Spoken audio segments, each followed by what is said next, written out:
Good morning, good afternoon, good evening, right? Welcome everyone from around the world, around the globe, joining on this wonderful webinar, this panel on uncovering new behaviors, reshaping keyword research.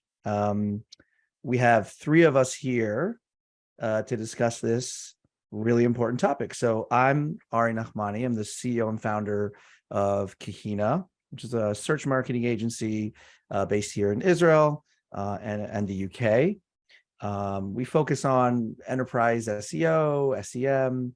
We're a team of 30 people, partnering with some really great brands, some really great clients. I'll pass the mic over to Matthew. Do you want to introduce yourself? Yes, thank you, Ari. So Matthew Capala here. I am right now in Miami, sunny Florida. I'm just wondering where everybody is dialing from. So if you want to drop in the chat, maybe the city where you are right now, it would be really cool. But I'm the founder and CEO of Alphametic. We are also a search marketing agency, really focused on SEO and Google Ads. We've worked with clients like L'Oreal, Calvin Klein, Novartis, Quest Diagnostics, and many, many more iconic brands. I'm very excited to be here. I see somebody's James from London. Is it raining, James, today in London? Of course, it's raining. Well, that's right. And I guess Gerald, you're in London, so we can see behind you. It's dark. That's all I can see. So welcome, Gerald. I'm officially in the city that goes dark at 4:30 very, very soon, and a little bit after 4. Yeah, I actually work at Similarweb here. I work very closely with our data, product, and marketing teams. So here to sprinkle in a little bit of perspective on what Similarweb is up to and has been up to on all things keywords. Amazing. And we've also got James and Owen sort of on stage crew for us, helping with the Q&A and some other things. So thank you all. Oh, there he is. Hello, Owen. Yeah, I say we should dive right in. I see we've got a nice amount of attendees here. So why don't we kick off this panel really high level, and I'll ask ourselves, what does your keyword research process look like, at least high level? Okay, so we'll keep it sort of generic and strategic, and then we'll dive in based on where the conversation goes a bit deeper. So where should we start? Matthew, do you want to start? Kind of sort of give us high level. What does your keyword research process look like, zoomed out? Yeah, sure. So I think when you think about keyword research, sometimes we think about a process of a one-off exercise, but it really should be an ongoing process. So where we start the keyword research is really by understanding, what I call the Pareto principle of SEO. So as you may know, Vilfredo Pareto was an Italian economist who discovered that 80% of land and wealth in Italy was owned by 20% of the population. And this 80-20 rule, or the Pareto principle, is present in pretty much all walks of life, in mathematics, biology, history and society and whatnot. And it's very present in digital marketing and SEO. So when I think about keyword research, from our perspective, the first thing we want to identify is what are the 20% of keywords that drive 80% business value. So the best way to find out is to use page search data. So we use a lot of Google Ads data, try to figure out what non-branded keywords are actually converting. And then we'll try to map them to where we rank. And out of that, we will form that kind of transactional keyword strategy, because we understand that, at the outset, out of the gate, we want to drive business value. So if we just focus on these 20% of keywords, we can make a big business impact in terms of revenues. Another thing we look at is which web pages on the website produce the highest conversion rates. So we also know that keywords that are mapped to these pages will produce most likely the highest upside in terms of whether it's lead generation or revenue. Now, Then, I'm very interested in seeing what type of SERPs are on these keywords, on these, keyword winners, what we call them. So search engine result pages, you see there's a lot of different featured snippets. You may have totally different situations on different keywords. I remember when I started my career in search marketing, I work on Dell account. So obviously for Dell, a keyword like laptop is just so important. And quite often as SEOs, we looking at, the icing on the cake. But when you're building a house, you need a strong foundation. So you need to really focus on these transactional keywords. One of the things that I really encourage, especially big brands, after they identified, their Pareto keywords, the keyword winners, is to perform a kind of user search behavioral study. So all these types of behavioral metrics that we see coming from these big studies that are really done at scale. But I would be really interested if I were Dell, for example, to run a study, record users, asking them to accomplish certain tasks, searching for keywords like laptop, notebook, laptop 16-inch, and really see how they interact with the search engine result pages. There was a study recently done by Backlinko, Brian Dean at Backlinko. He looked at 1,800 sessions and he recorded them into video segments. And it's actually pretty interesting to watch how people actually interact with search engines. For example, 22% people would use autocomplete. So that is, extremely important. Then you see, how within 9 seconds, 50% of people actually clicked on the link. But then 14 seconds was the average time that it took somebody from searching to actually clicking on the link. So that search behavior has obviously changed dramatically over the years, because back in the day, you would have a very quick time span between searching and clicking on the blue links, because that's all you would see. Right now, the searcher takes way more time on search engine result pages. So that's kind of what I would start with my process. Yeah. Thanks, Matthew. Yeah. And I think, something fundamental, like obviously if you have a lot of data already, like you mentioned, if you have paid search data and you're running that in tandem, whether it's you or, another department, depending on, whether you're in-house or an agency, that's a wealth of knowledge, right? If you already have some sort of business metrics like transactions, conversion rate, things like that, those are great leading indicators to suggest the sorts of search queries that may result in hard business metrics as well, if we're able to rank organically, right? One thing that I think is interesting is if you're starting from scratch, right? Like if you're just starting out, I think folks tend to just sort of use their gut, right? Like, let me just come up with a seed word list, right? Or ask, the business, right? Like what's important for you? But I think that, keyword research really has to begin with sort of a large discovery. It's understanding the customer at a very core level, and you need to get that from multiple sources. And I'm not even just talking about data. I'm talking about having conversations with the sales team and the customer support team and the marketing team. Like, what do we understand about the customer? What are the pain points? What are they trying to solve? And I think understanding that and then cross-referencing that with a multitude of data sources, right? At Kahena, we use Google Keyword Planner as one of our primary sources. We get real data because we happen to run PPC campaigns, but there's a wealth of other data that we mash it up with.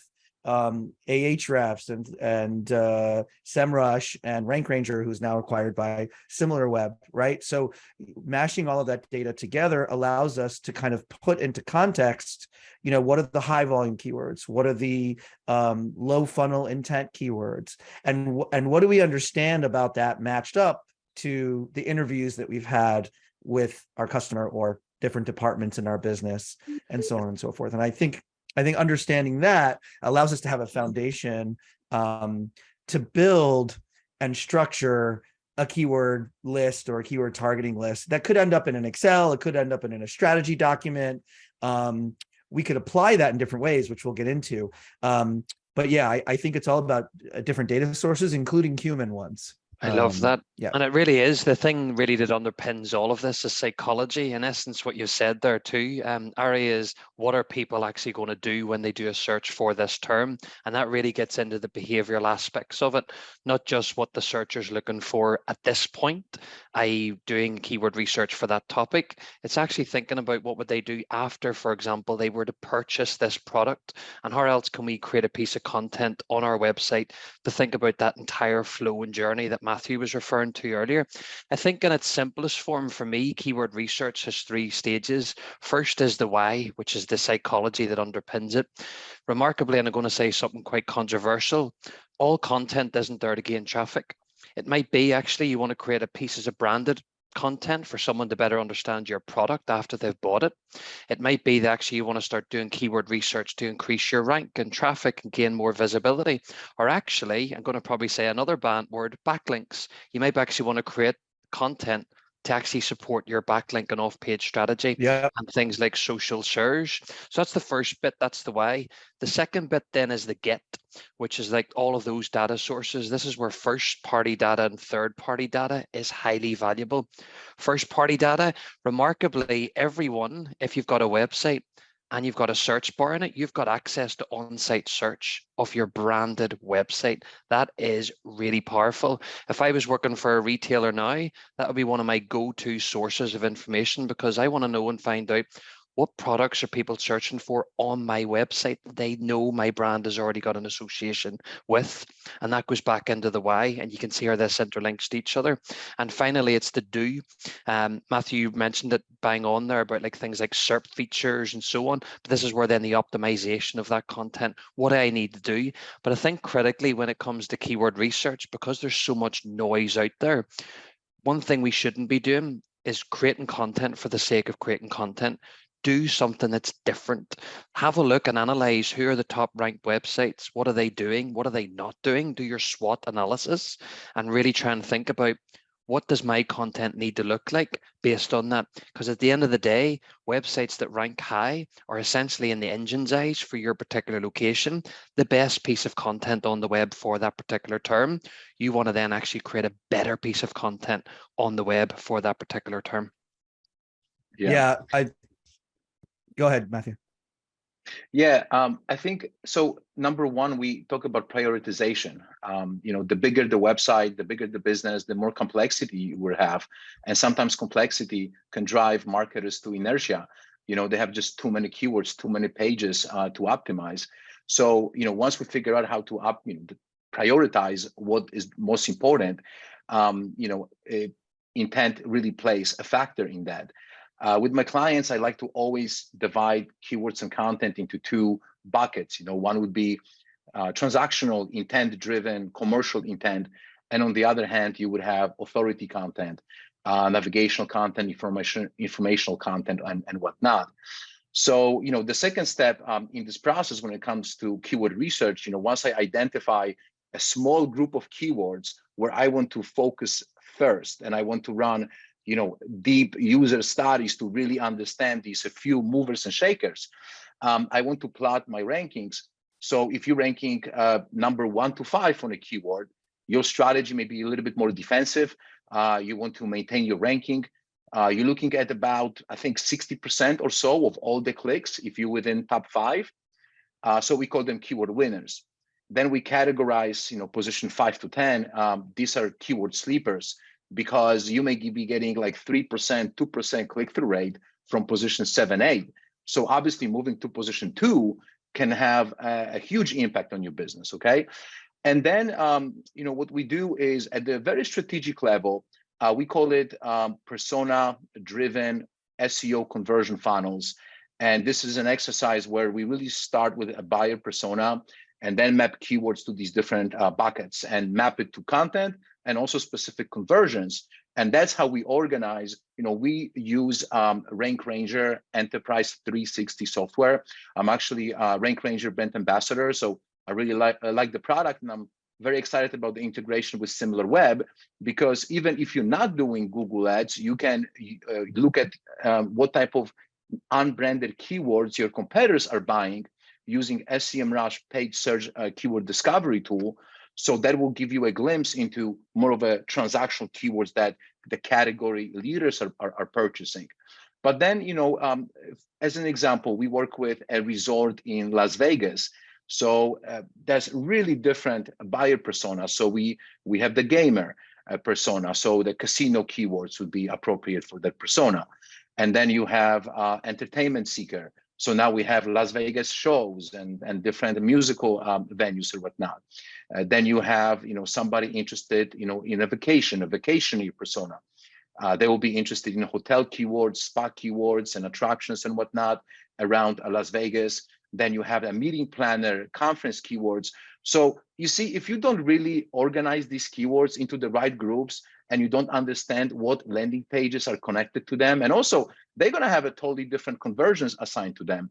Somebody who's an entertainment seeker will measure them through a Ticketmaster ticket sales. Somebody who's a gamer, maybe we want them to join a loyalty program, and so on. Somebody obviously who's looking for a hotel booking, that's a key metric. So that needs to be really understood at the strategic level by the key stakeholders. A CMO needs to look at this one page and understand, and then we go deeper. And obviously, Artie, we have all these spreadsheets and keyword tracking, and out of this small document, strategic document, everything stems out of that in our process. I love what you said there, Matthew, about, having a core strategy that discusses intent or potentially personas, getting all the stakeholders aligned. I think too often SEOs, especially because keyword research is typically where you may start off with from an SEO sort of project plan. And they go straight to the tactics. They go straight to, okay, there's a keyword and volume and which page does it match up to? And you have this Excel and you have stakeholders, whether it's on the, you're on client or in-house, that like, what are we trying to achieve here? They don't understand the business goal, or even if it's not a business goal, like you said, Gerald, it could be serving other purposes. Maybe it's for recruitment. Maybe it's for, just brand and informational, like having a coupon page so that other sites don't offer coupons for your brand. Like that explains, hey, we don't actually offer coupons. So the purpose and the strategy and the intent is critical. And I love that we've discussed that here, that's a critical piece of it. It's not just about the search volume and the competitiveness, or even the intent, but it's understanding what's our strategy, and making sure everybody is aligned. I want to pivot just a little bit, and ask, it's sort of connected. There's been a lot of changes in our ecosystem in the last few years. And, just tying it back to, the title of this session, I'm curious how you all have seen, keyword research and that whole process change. What are you all doing the same that you've done for many years? And what are you doing differently potentially in the last few years?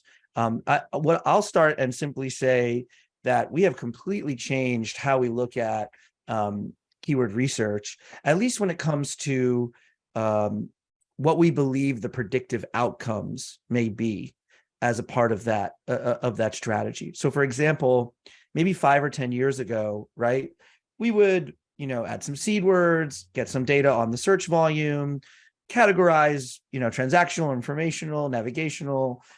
We may break it up by page type, or, whether this could be for a blog post, this could be a service page, or this is a category versus product target. And then we would optimize, and based on our ranking, we would assume a certain click-through rate. We'd be able to model potential leads or revenue, right? That's how we used to do things. I think today we are so much more focused on understanding the SERP, right? The SERP has changed so dramatically and continues to change so dramatically. In e-commerce, whether it's paid shopping ads or even organic shopping listings going up, mobile first, right? Just the way that the SERP looks and feels. So the expected CTR and all of the SERP features, it's just completely different. And so, the way that we have changed in the last few years is really not just looking at the data, but understanding both the user intent and what Google understands the intent is by the way that that the display of that page looks on mobile devices first. And we ask ourselves, even if we could rank for this, if we worked hard to could rank for these terms, does that serve our strategy? Would we actually be able to achieve what we want, right? So just one example of that is trying to rank for a high volume generic term. It could be that the CEO or somebody is very set on this term as sort of a vanity term, or even as SEOs, we get caught up looking at the numbers and say, oh, I'd love to rank for this one word phrase or two word phrase, right? But if you actually look at the SERP, Google is doing everything in its power to divert you or make you refine the search or click on a shopping ad or something visual, right? And so these traditional blue links are just going to have a harder and harder time to rank, especially if you're not, as Matthew put it, in the winning positions, right? So potentially that means that we need to go after a long tail strategy, which gets complicated, which I'm sure we'll dive into, but I'll pause there. I want to hear, Gerald, maybe if you could tie in and then hear from Matthew. What have you seen, that we do the same maybe, and where have we changed as an industry in terms of keyword research? Yeah, I agree with that. Like, I guess Google in particular has never been as transparent as they have this year in terms of what updates have come out when, what are they in relation to, even in fact, their documentation. That's to say they're actually calling out specific types of schema, which is sometimes important when you're optimizing for some SERP features, which then directly impacts keyword research and strategies around that. I think for me, when you look back, if you were asked this question 10 years ago, I would have been obsessed with seed terms and individual keywords. I would have been probably exporting a lot of them on Excels and stuff. Whereas now I think it's about flipping that around and actually starting to look at trends, particularly at a URL and subfolder level. And that's to say, do I work on a website, for example, that has a lot of product pages ranking for it? Is that kind of then a lot of brand associated with that? How do we break out of that? Is that actually because they have a lot of off-page signals that are actually only really relevant to their brand and not really for non-branded terms? So in answer to your question, I think what we're doing is maturing in the sense of going at a higher level and not actually getting bogged down to the individual keyword phase and seed keywords. But critically, I think we're actually now starting to challenge technology, which is why, for example, we even acquired Rank Ranger. It's there to think about how can we have a range of different metrics to support people to do this. So it's things like how many keywords does this particular page rank for? It's actually something you get on Similarweb on the platform, and it's really to start helping plant those seeds. Then you can drill down, you can get things like keyword difficulty, keyword intent, search volume, all of those good things, and that's really, really helping the user then to try and think about their website and the performance of it, and then thinking about what other topics they need to do to have success from that. Well, yeah, and speaking of metrics that can help, I mean, I think the challenge with this new is that there's just, it's dizzying, right? That like where we used to look at just search volume and maybe some competitiveness metric, it's impossible at scale, right? To look at every individual SERP and how it's changing. So I and as a Rank Ranger, customer, which you all now smartly acquired, this idea of understanding what SERP features are on the page, right? So maybe I don't need to click in everyone, but if I can sort and filter by, these terms may be more competitive because we see shopping, a featured snippet, we see, search ads and so on. So ranking number one may actually be like way down the page or many swipes on the mobile device, right? Whereas maybe some of these like chunky middle or long tail terms, even if they're transactional, actually they don't have as many SERP features, that we would need to compete with. Or conversely, yeah, go ahead. Just two things actually on that, and actually what actually is amazing for us is we have actually noticed during COVID, actually we did a big analysis here in the UK where we actually started to align SERP features. Essentially, SERP features are becoming real time. There's a subset of them that are actually adapting to real world scenarios. I think you've got 2 elections today, one in Israel, one in Denmark. We have one in the United States next week. You've even got certain SERP features like people also ask, changing by the minute.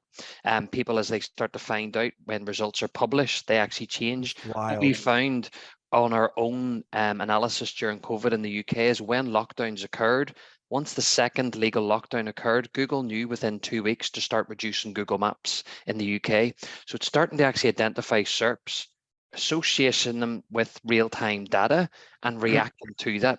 And actually, one thing we're doing differently with Rank Rangers acquisition is tracking the latest SERP features, including any tests Google is doing on our databases, purely on the basis of actually keeping you as customers having real-time access to see the scale of, for example, the potential next big SERP feature, and combine that with our like zero-click data.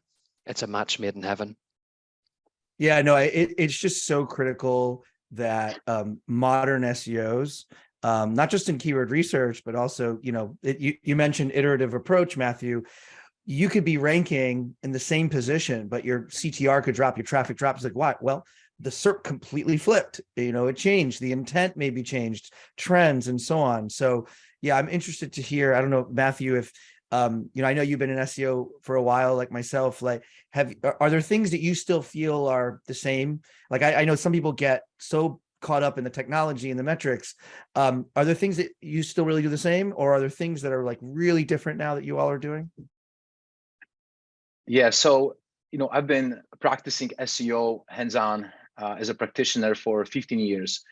And I remember when I first built my first website in, I think, 2006, and the type of strategies that we all use at the time when it came to keyword research and the type of metrics we used, they're still important, but they become like a prerequisite. If you want to run a marathon, you just have to be able to, do enough training and put these prerequisites in place to even compete, to have a seat at the table.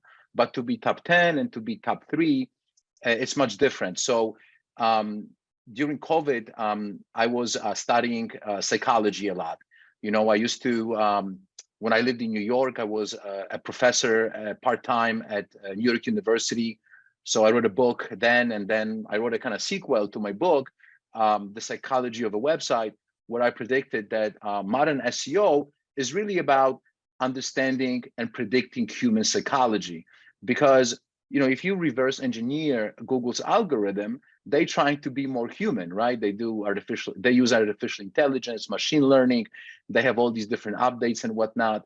And as we talk about these different SERP updates, there was a great study from Similarweb.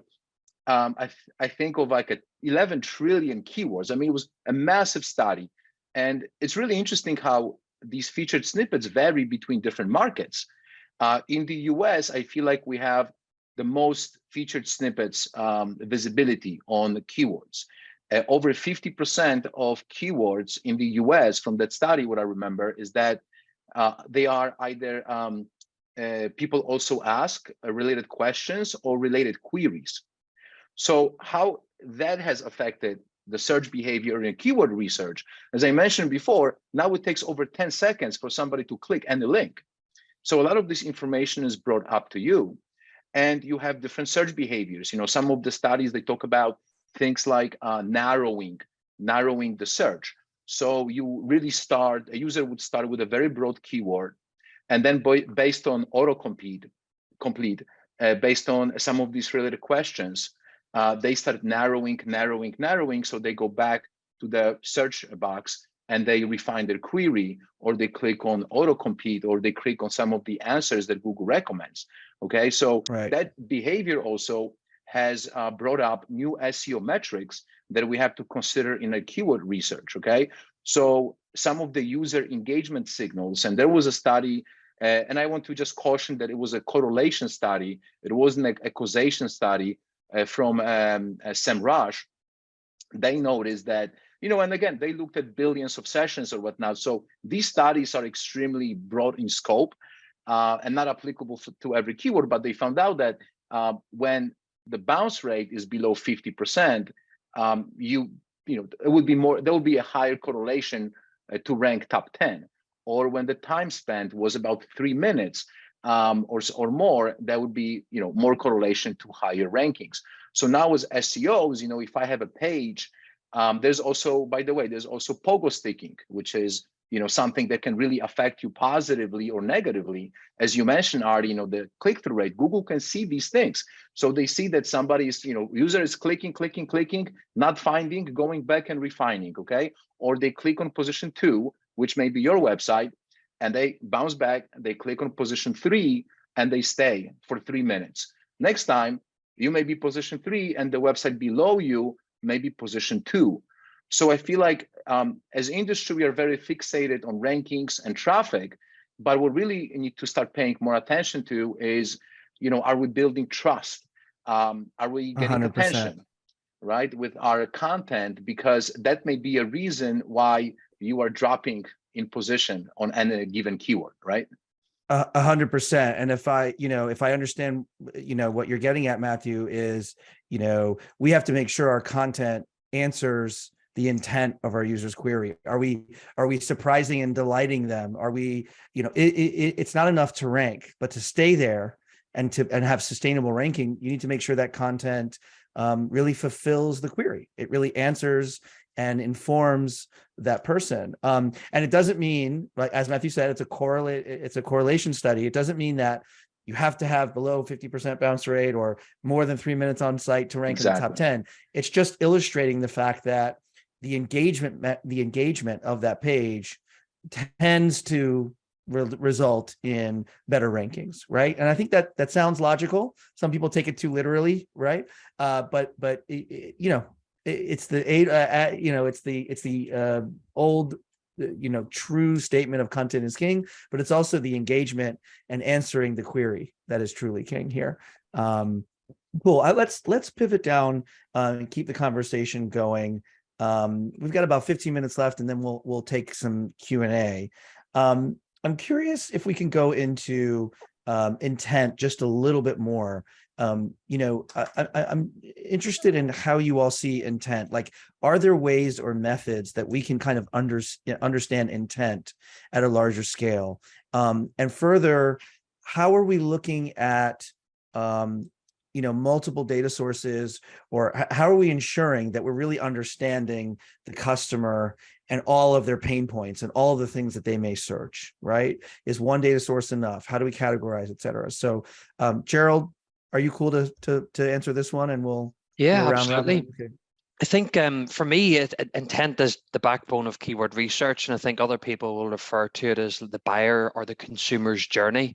And essentially, you're doing segmentation of keywords, minimum 3 levels: awareness, consideration, decision.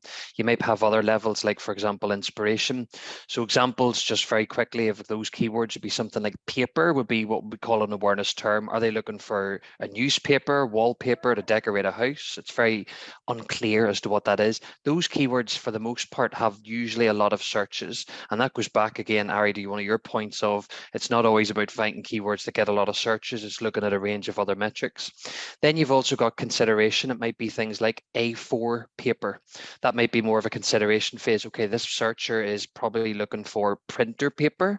There may be actually, if they see my stationery shop rank for this term, they may actually engage and buy one of my products. And then finally, you've got decision, which is something like A4 printer paper in blue, for example. And it's really, really specific. Someone's looking for a particular thing. If your website's ranking, that's the sweet spot. That's the long tail keyword opportunities that we want to be going for. And then, of course, you've got inspirational, which is, for example, how to make an airplane plane, for example, from printer paper. Those types of things where it's outside the box thinking. When it comes then to intent, definitely have a look and see what is the SERP saying today, but that doesn't always mean that's what it is. So sometimes, for example, Google Maps will be there, sometimes not. That doesn't mean that that keyword is no longer applicable for local intent. It's really making sure you're thinking about hyperlocal locations. So, for example, zip codes and those types of little metrics. And if, of course, this applies to you as a local business. But minimum, I do think when it comes to intent, everyone for their most important business unit needs to have a buyer's journey created of awareness, consideration, decision. Think about segmenting your keywords into those 3 stages of the buyer's journey, and that will actually start to reveal a lot more really good, insightful stuff as to how many blog posts, for example, are ranking in each of those stages, how many pages of your competitors' content ranks for them. And then that allows you to do reverse engineering, i.e. go and find out your competitor's URL into a third-party platform, like, for instance, Similarweb, and actually then allowing you to find out what other keywords do they rank for without actually having direct 100%. access to their analytics. I love that. That was for everyone listening, that was a nice little nugget takeaway, really practical tactic from Gerald. I love the sort of the breakdown of the different stages there. I'm curious, in all of our experience, if there's another layer where we can get deeper into all of those sort of long tail, let's call them low funnel or transactional or, very specific intent terms. Sometimes Google may, depending on the size of the industry, Google Keyword Planner may only show terms that are above a certain volume or things that are heavily sampled. So I'm curious, how do we find those terms that cumulatively may add up to some serious business, right? I will say that one area that we've been looking at Kahena is scraping or accessing non-traditional data sources, and then kind of piping them through other tools like Rank Ranger or others. So for example, if you're in B2B and you have a software, let's say, or a platform, ask your sales team, do they use call recording software like Gong, for example, or Fireflies, if you've heard of it? Anything that's so call transcripts, right? You can anonymize it, make sure there's no PII in there and so on. But can we look at sort of like a word cloud and understand what are our customers' pain points? Same thing for customer service, right? Or reviews. If you have reviews in Google Maps or anywhere, Yelp, whatever it is, download that information. Let's remove linking words and understand what are people saying about our business. So what makes us stand aside? Like, are we ranking for those things that people really know us for? If people know us for fried chicken, do we happen to rank for that? Or why do people love us, right? Like, it's someone who's using a project management software or something that helps them build Gantt charts or something like that. So, that's interesting. A lot of people use us to build Gantt charts. Do we have a page on that, right? So, instead of just going after the project management software term or the restaurants near me term, perhaps we got to go a level deeper and understand what are our customers looking for. You mentioned, Gerald, the on-site search. That's another great example, right? Where we can look at where people are searching, where they can't logically find it in our navigation. Do we have a piece of content for that? They're already landing on our site. They're looking for this. So we've been really trying to find a way to kind of aggregate these terms, especially because we feel like particularly Google is not going to give us the whole long tail spectrum of what people are potentially looking for, and it connects us better to customers. But I'm interested to hear from you all. How do we scale or categorize or do better in modern SEO with respect to scaling the intent categories of our keyword research? So as we think about assigning intent to different keywords, and you talk about long tail keywords, according to WordStream, actually 50% of search queries or more contain 4 words or more, right? So there's a big play in the long tail for sure. What's also interesting is that Google is predicting a search query to be able to better understand it, because around 15% of all the keywords entered into Google are never seen before terms. So the freshness of keyword research is so important. So let's just a simple example. If you watch Netflix, I always search for best Netflix shows, and if you had a page that ranked last year or 2 years ago, and you're not updating it with the latest titles, like for example Squid Games, like a great Netflix show where you should have it on your page. So this is kind of like a Wikipedia approach to a keyword research, where if you are targeting upper funnel keywords, you want to make sure that you explore the topic very thoroughly and you have all the freshest terms in there. So what we do at Alphametic is we incorporate social insights into our keyword research, especially Twitter. Twitter mining is great. Quite often what is happening is that search behavior actually initiates from social when it comes to these never seen before keywords. If an influencer is talking about a product or using a certain term, all of a sudden people go to Google and start searching for it. So you can mine data from Twitter. You can use Wikipedia for, finding association as you identified your root keyword, and you go down into related topics and start building your content strategy to be able to rank on more and more keywords. So I feel like there is a link between social and SEO that needs to be explored in terms of trending topics. As far as trending topics, BuzzSumo is another tool that we use where we can see the content on the internet, like blog posts, that got shared the most times or they got linked to the most times. Especially when you go outside of the transactional service pages, product pages, and you start thinking about your blogging, your articles, the headline is everything. So you not only have to think about the keyword, just stuffing the keyword in the headline, you have to build a headline that is attracting clicks and is enticing, it can go viral. So just to end with this study from Outbrain, which is the company that does these sponsored stories. When you go to CNN.com or other news websites, you see the sponsored stories. So they found out that a negative form headline would outperform the positive headline by 63%. And by negative, I don't mean evil over here, okay? So the difference could be a title such as 5 things your car mechanic should tell you versus the 5 things your car mechanic wouldn't tell you. So the second headline, according to that study, would get 65% more click-through rate.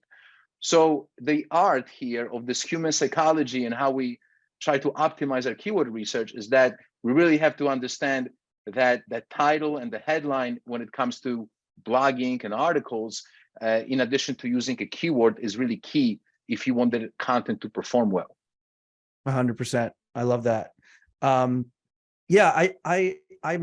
interested to hear, a bit more about trending topics. So we that seems to be a term. I don't know that I've fully, you could ask, I'm going to be old school in this way, but if I fully believe that you have to have, update your content all the time in order to continue ranking for a term. However, there is something to that, Matthew, around, potentially the sort of machine learning, different textual analysis patents that are out there that Google may have to understand if these other pages that happen to be relevant for this term tend to have these words, then if you have some of those words as well, right, then you should be ranking. But I think that for a lot of folks, we've been mentioning a lot of tools. There are some free tools out there that are very powerful, like Google Trends, for example, is an extremely powerful tool. I use that pretty much every day. Not only is it fascinating and fun to play with, you mentioned elections, Gerald. That's always fun to see how people have searched for different things over time. But if you scroll down, the breakout terms are really interesting, right? So if you're trying to look at longer tail or trending topics that are not yet competitive, search for different terms and scroll down, whether you're scraping that or there's an API that you may have through a third-party tool, doesn't matter. Google Trends data on breakout terms is extremely interesting. Play around with that. I think that you can always walk away with an insight over there. The idea of social, Matthew, is huge. I definitely agree. And I'm not sure if this is fully SEO tactic related, but I think it's really interesting for all of us to think about, which is, I think it's something like 40, they did a study of Gen Zers between 18 and 24, and like 40% of them prefer to primarily use TikTok and Instagram, or TikTok and YouTube as a primary search engine. So when they're looking out for restaurants or lifestyle things or hotels or which just kind of like, I'm a bit older. That kind of blew my mind. I was just like, I don't understand. What do you mean that they use TikTok for search? But I think this idea of social networks, influencing Google search and breakout terms and trending terms is really interesting. And that did not exist. I don't feel like that existed the same way 10 years ago as it did today. Gerald, I hear you. I see you ready to inform us more about this. It looks like you're gearing up for something. No, absolutely. I saw that actually. It was Financial Times. I read that headline on, which makes a lot of sense. I think that really does show. I think when you even look at TikTok as a website, it's growing when you compare Google at the same age at a much faster rate. So actually, as a website, it's it's rocketing quite quickly globally around the world. And primarily it's actually designed for mobile. You know, when you look at mobile penetration around the world, it's also excelling massively. And if you now have these applications that are very easy to load on mobile, they're really quick, you're not really buggy about having to load up a Google Chrome and then go into that and so on. I think that's actually why Google's getting into whole Google Discover and stuff, really trying to feed us information. Remarkably, TikTok by default is actually giving you suggestions based on your interests. It's not really giving you like a lot of SERPs until you actually type, so you can continually just scroll without having to type. On Google, that doesn't happen. You have to click on something, you have to verify a keyword and so on. So that's going to be a big game changer. But it's actually one thing I always bang on about when I do these types of talks is integrated search strategies. So know, for example, Twitter as a SERP feature, where does that crop up? Who's actually ranking there? Yeah. And those sorts of things. Awesome. Yeah. I think that this idea of trending and freshness is super important. And whether the specific tactics you may think are important, I think the concept as an SEO, as a marketer, right? And as your ability as SEOs to sort of inform and surprise all your stakeholders by saying, it's not just important for SEO, it's important for the business, right? Hey, I happen to notice that X and Y is trending right now. We should consider writing a post about it. And you know what? Even if it doesn't do amazingly in ranking, I think it could do great on social, right? Or it could do as a blog post, right? Or as PR piece. So I think keyword research can also serve as market research for the business. And I think that as SEOs, we are kind of superstars in the organization when we kind of say, hey, look at all this data and look how people are searching. And that can inform real life, product and business decisions. And I think that everybody should really think about that, not just about what keywords we use on our page, right? I know we're coming up to a time where we wanted to do Q&A. Is there anyone, just as a brief couple minutes here, talk a little bit more about SERP features and how they may be influencing our keyword research? I know we touched on it a little bit, but Matthew, Gerald, I want to give you all an opportunity if there's other thoughts that you had on how the SERP and SERP features is affecting our keyword research and implementation strategies. Yeah. So, for example, I think it's always great to give an example to bring it to life. We work with a lot of beauty brands and e-commerce. So from that perspective, when, at least in America, when you search for a keyword like makeup, you'll see Sephora #1. I mean, who's going to outrank Sephora? They are the market leader in terms of beauty e-commerce website. And right below, you have people also ask, and they ask certain questions. So, if you were a smaller beauty site and you're trying to get to top 10, maybe if you create a page and answer one of these specific questions, you can actually appear on very expensive, very competitive, transactional, commercial intent keyword within that search box where people answer the question. Now, if I see certain questions and related searches that Google is already telling me, for a user, they're giving you all this information, for a user who's searching for the keyword makeup, we associate these topics, these questions, these related keywords with this particular topic. So if you have this information on your page, or at least some of it, most likely your chances to rank will be greater. If you keep your content fresh, as we mentioned, there are new trends in makeup, and there is a CBD makeup and organic makeup and all types of. I'm a makeup expert, I have to tell you, because I have a lot of makeup keyword experience. But there's a lot of different trending topics, and we're talking about social and search. Yeah, it would pay off. Going to Quora, going to seeing what type of questions people ask, going to Google Trends, as you mentioned, going on Instagram, on TikTok, see what the influencers are talking about. So let's say an influencer is talking about a brand. Then people may search for that brand name and the influencer's name, and you may want to blog about it. And all of a sudden, you start getting traffic from that keyword. And the last thing I wanted to mention also, as you guys were talking about kind of cross-engine keyword research, if you are in e-commerce, I mean, what are the 3 biggest search engines in the world? I mean, at least in the US, in the world, you have Baidu and you have Yandex, you have, Yahoo is still alive, you have Bing getting a little bit traction. Obviously, you have Google, it's we all take our hats and bow to Google, but you also have YouTube, you also have Amazon. Amazon is a huge Yeah, e-commerce search 100%. engine. And within Similarweb, you have the shopper section where you can actually see some of the insights coming from other places, whether it's YouTube or if you have a video on the page and you optimize for that. And also looking at Amazon and trying to mine keywords from Amazon. And then you only have transactional intent on Amazon, right? So that really feeds into that commercial intent strategy. I love that. I think, kind of in summary of a lot of what we've been saying here is, multiple data sources, categorizing it appropriately, understanding the customer intent, the psychology, and building a strategy around that. And also, thinking about trends and freshness, and again, multiple places where those questions may be being asked, because even if a lot of searches are happening over there, they tend to make their way back to traditional search, right? They tend to make their way back to Google. And I love the examples that you gave, Matthew. As SEOs, we get into some really interesting industries that we have a lot of knowledge about a lot of different and weird things that we may not have otherwise for ourselves. But yeah, love that. Why don't we, I see that we've got a couple questions already coming through. So why don't we open up the Q&A round? I'll start with this one. Thank you, Owen, for bringing it to us. This is from Mark Martinez. Being just a little older than the Gen Zs, I tend to attach, quote, Reddit to my Google searches to get what I feel is more of a humane answer from other people. Do you think this is the same reason why, Gen Z uses TikTok?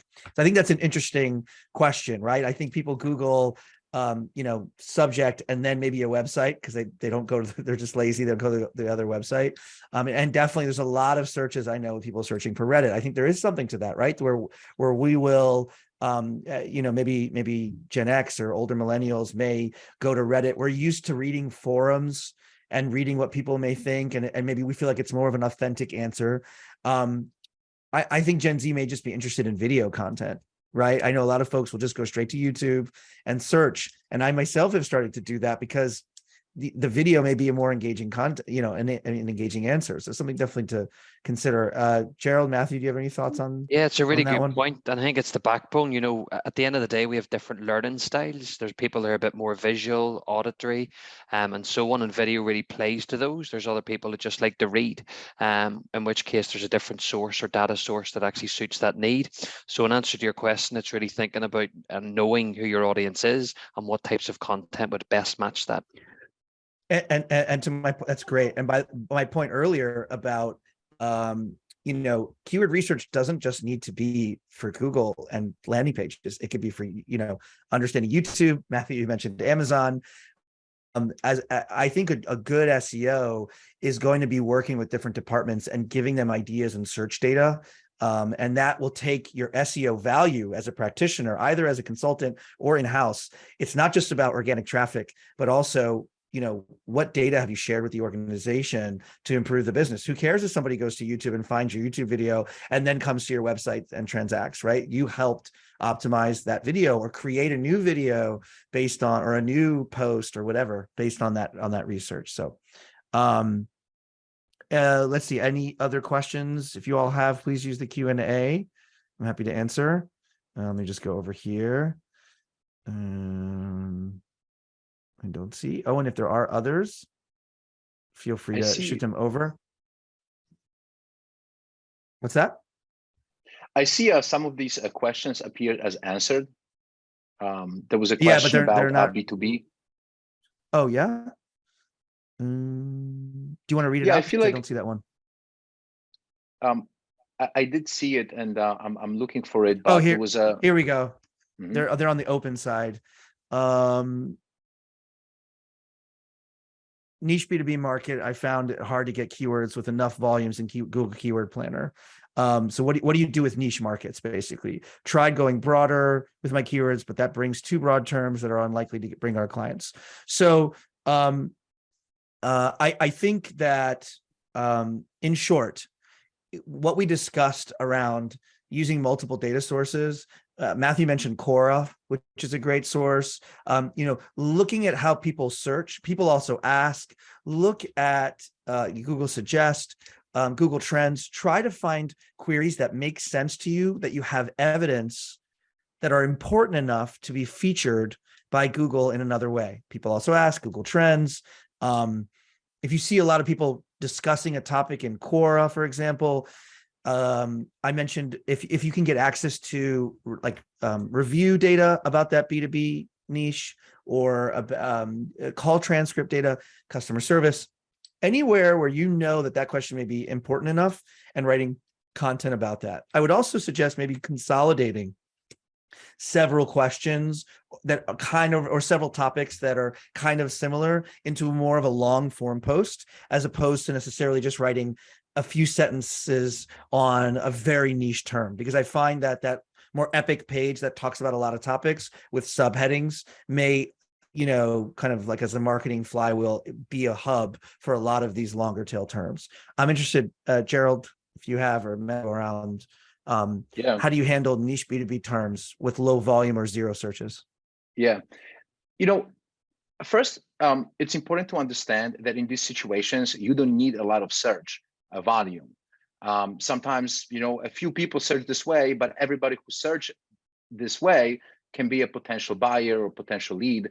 We work with a lot of B2B companies. And for me, the number one strategy where I go to the market with that always works is, I call it the red carpet industry keywords. So if you right now go to McKinsey website, McKinsey Management Consulting, all these guys working at McKinsey, they're Harvard MBAs, they're very smart. And what do you have on top of the navigation to the left? Not services or solution, but you have industries. And when you click and pull it down, you'll have like 20 different industry pages. So they have a page, let's say, semiconductors. They have a page about retail. They have a page about oil and mining. So now, how many people search for oil and mining management consulting? How many people search for semiconductor management consulting?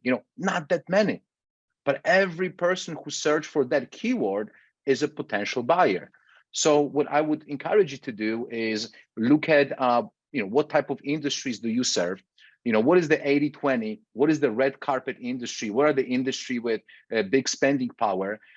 Go to, the keyword planners and so Similarweb, other keyword generators. Start looking for even minimal search volume. And even if you go to Google and start searching for these keywords, industry plus your niche service or niche SaaS product or whatnot, usually, if I run hospitals, I'm looking for enterprise software for hospitals. So you go to enterprise, you type in enterprise software for, and let Google finish it for you. There's also a tool called People Also Ask, where you can do, you can put your head service that you offer with addition to a keyword like for. And then you see, for doctors, what is, you can do by industry. So the main keyword plus the industry term, or by roles, for small businesses, SEO, audit for SMBs, SEO audit for enterprise companies. You have a lot of keyword research to do to really find these golden nuggets. And it's not meant to be easy. If it was easy, everybody would be winning in SEO. So, don't skimp on this step, right? I think Abraham Lincoln said, if you give me 8 hours to chop down a tree, I spend 6 hours sharpening my axe. So the keywords you choose, especially what you put in your navigation for B2B, will have a huge effect on your success. So I feel like some of the examples I mentioned are really worth looking into a little bit further. Yeah, I love that. Another great tool is Answer the Public. I think Neil Patel bought it now, but nevertheless, it's a good tool for that. But yes, B2B, but we have a lot of BD clients as well. Don't be scared by low volume. Find those high volume customers and figure out what they're searching for. Get 5 clicks a month for that, 10 clicks a month of that. That's still valuable. One of those leads is going to be a very valuable customer. Yeah, we had another similar question to that. I think we're actually at time. I don't know that we have bonus time here, Gerald or Owen. Somebody chime in here. Okay, so we're gonna wrap here. I just want to say, first of all, thank you to Matthew, to Gerald, and the whole Similarweb team for organizing. It's a great conversation. I feel like I could talk on this for hours. Our industry changes very fast. Some of the keyword research principles and tactics that we do have, don't change that much. It's still really about human psychology and understanding the SERP. That said, a lot of things are changing: behavior, trends, social media, the SERP, mobile. So we really need to stay ahead of the game. I've really enjoyed speaking and running this panel today with you all, and wishing you all successful keyword research and SEO campaigns. And we'll see you really soon. Thanks for joining.